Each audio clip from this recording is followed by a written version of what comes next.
एक number question है, पुष्पी पादपों में लैंगिक प्रजनन क्या है? तो इसका आंसर है पुष्पी पादपों में लैंगिक प्रजनन फूलों के माध्यम से होता है, जिसमें नर, जिसको पुंकेसर कहते हैं, और मादा मंडप प्रजनन अंग शामिल होते हैं। अगला क्वेश्चन है, फूल का कौन सा भाग प्रजनन अंग कहलाता है? तो फूल का प्रजनन अंग जो है दोस्तों, फूल का पुंकेसर और अंडप प्रजनन अंग कहलाता है। ठीक है।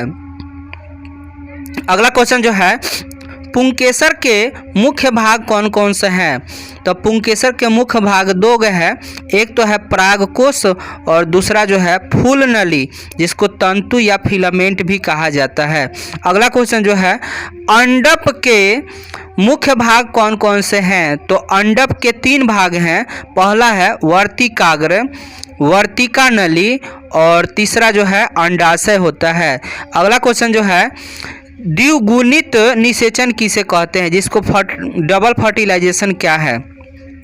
तो द्विगुणित निषेचन में एक नर युग्मक अंडाणु के साथ संयोजन करके जाइगोट बनाता है और दूसरा नर युग्मक द्विधारी केंद्र से मिलकर एंडोस्पर्म बनाता है। इस प्रक्रिया को द्विगुणित निषेचन कहा जाता है। अगला क्वेश्चन जो है, फूलों में परागन क्या है?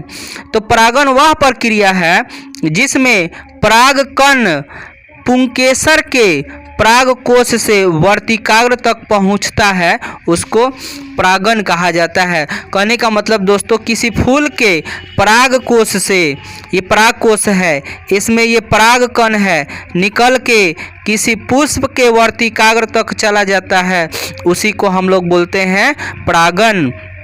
अगला क्वेश्चन जो है, परागन के प्रकार कौन कौन से हैं? तो परागन के दोस्तों 2 प्रकार हैं, एगो स्वपरागन, एगो परपरागन।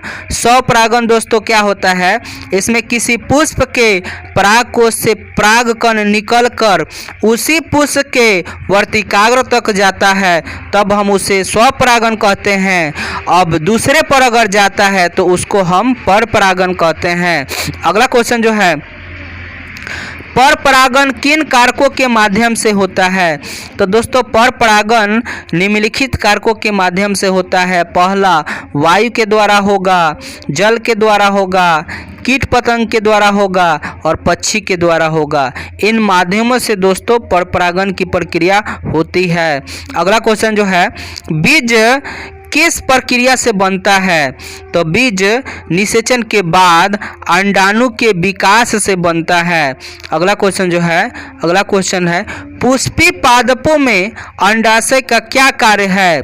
तो अंडाशय मादा जनन अंग होता है, इसमें अंडाणु विकसित होता है और निषेचन के बाद फल में परिवर्तित हो जाता है। अगला क्वेश्चन जो है, एंथर में परागकण कैसे बनता है? तो दोस्तों, एंथर में सूक्ष्म स्पोर जनन की प्रक्रिया के द्वारा परागकण का निर्माण होता है। अगला क्वेश्चन जो है, स्त्री गमनांग का मुख्य कार्य क्या है? स्त्री गमनांग का मुख्य कार्य क्या है? तो इसका आंसर हो जाएगा स्त्री गमनांग, जिसको अंडाणु बोलते हैं। अंडाणु में बीजांड विकसित होता है, जो निषेचन के बाद बीज में परिवर्तित हो जाता है। अगला क्वेश्चन जो है, परागनली क्या है? तो परागनली एक नली होती है जो परागकण से निकलकर वर्तिका नली के माध्यम से अंडाणु तक पहुंचाती है और नर युग्मकों को अंडाणु तक पहुंचाती है। अगला क्वेश्चन जो है, निषेचन के बाद भ्रूण थैली में क्या होता है? तो निषेचन के बाद भ्रूण थैली में जाइगोट, जिसको भ्रूण या एंडोस्पर्म का निर्माण होता है। अगला क्वेश्चन जो है, एंडोस्पर्म का क्या कार्य है? एंडोस्पर्म का क्या काम है?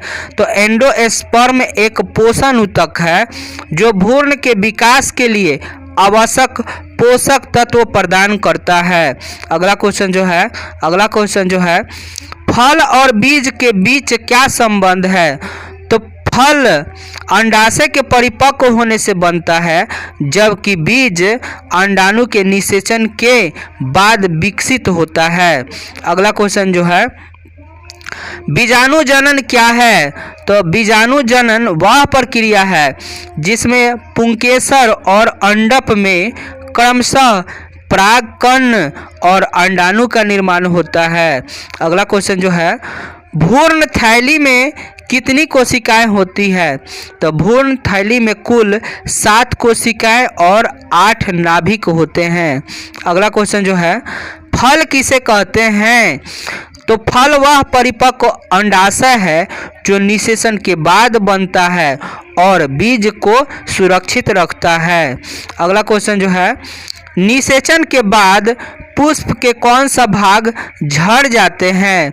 तो निषेचन के बाद पंखुड़ियाँ, एस्पल और पुंकेसर झड़ जाते हैं।